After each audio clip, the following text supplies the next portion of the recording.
Welcome back to another episode of the Parenting Pod. Today, once again, we have Elvin and Esther. If you want to know a little bit more about them, then you should have heard our previous two podcasts.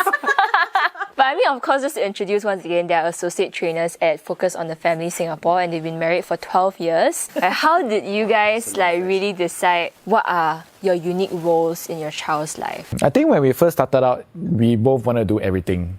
So I wanted to be the most hands-on dad, and she, of course, would be the most hands-on mom lah. But I think what we've learned through the years, the concept of being in a team lah, where we identify each other's strengths, but we also recognize each other's weaknesses. Then how then do we help to magnify that strength, and how do we help to cover up the weakness as best as we can? Elvin say that I put too many objectives in every single activity that we do. For example, if I'm playing dollhouse with my daughter, then I'll be like, let's set a scenario, okay? So this one will be the mom. Why not you use this opportunity to practice your English? You can have an English class now. Then one time my sister-in-law was there when I was playing. Then she just looked at me. Can you just play? Yeah, but we're playing. I said, no, you're teaching. There were so many times when I asked the children, what do you enjoy most with Papa? And they're like, yeah, that time when he played the dollhouse Elvin and family with me, I'm like, he didn't play with you. He was just throwing things. And then he hung the rabbit by the ear to swing it down the line. There's no objective. Precisely. Yeah, but the children right? remembered it. And then I had to rethink. Maybe when it's playtime, my methods, the enjoyment level is lower. The learning objective is higher. Very vulnerable, very good. So the role that he played that day, it was such good memory that the children keep talking about it. We are different. Even the way we play with our children. If there's no balance and I enforce that, Elvin, you next time when you play with her, you better make sure there's English class, math class, and then make sure that there's learning point about character development. Poor kid, so not balanced. So if you really want to tap on the strengths of each other, it's also allowing that person to flourish in the place that they're the most talented at. So I also like to touch upon the whole issue about guilt and feeling overwhelmed with things for mums and dads. How do we see the importance of self-care? I think stability lah. Stable in your mind, stable in emotions. Because there are times when I'm very overwhelmed or stressed out, I realize I'm more snappy, more sarcastic. If you've ever felt like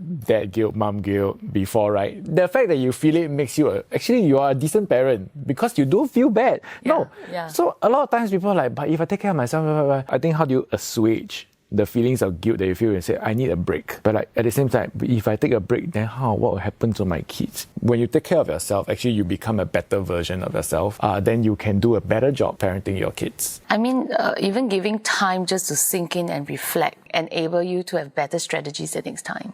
Being permanently engaged in activities or being continuously engaged with your children, right, sometimes doesn't offer you a clearer viewpoint. I'm someone who is very hard on myself sometimes because I feel that if I'm the one who can do it well, then I should always be present. But after a while, it eats me up because I don't give time to have conversation with friends, conversation with my husband, or even time to relax and clear my mind so that I can have new strategies. It's important as parents, right, to have a support network in place. Community. Yeah, build community because at the end of the day, right, they are the ones who can step in and say, hey, you guys need a break. You need to go and hang with your girlfriends, go. You need to go and get a beer with your buddies, go, So even within our neighborhood, build good friendship with our neighbors.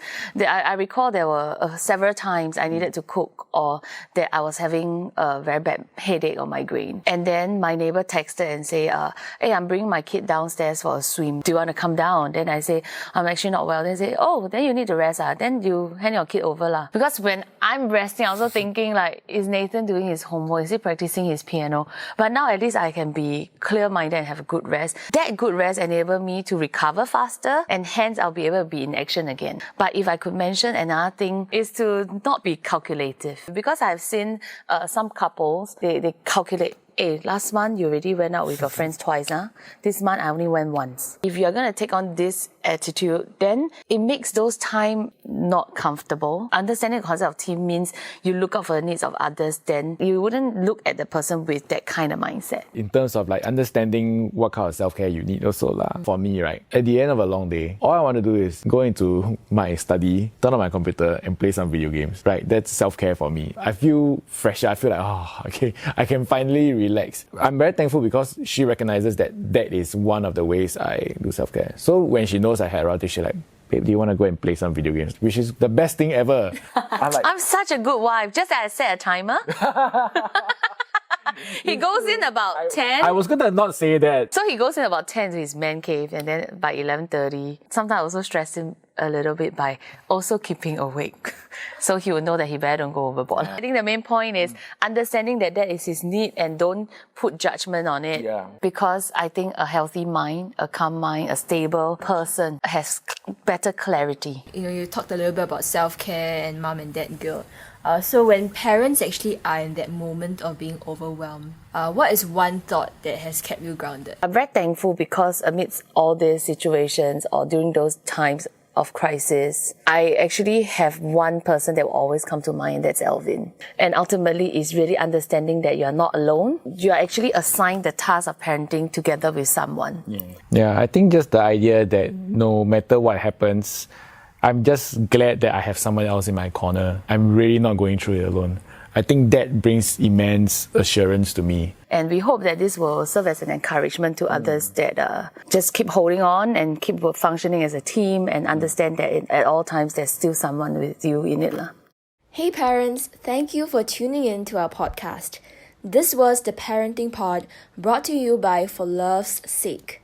For more content on parenthood, you can check out our Facebook and Instagram page at forlovessake.sg. Thank you and see you next time.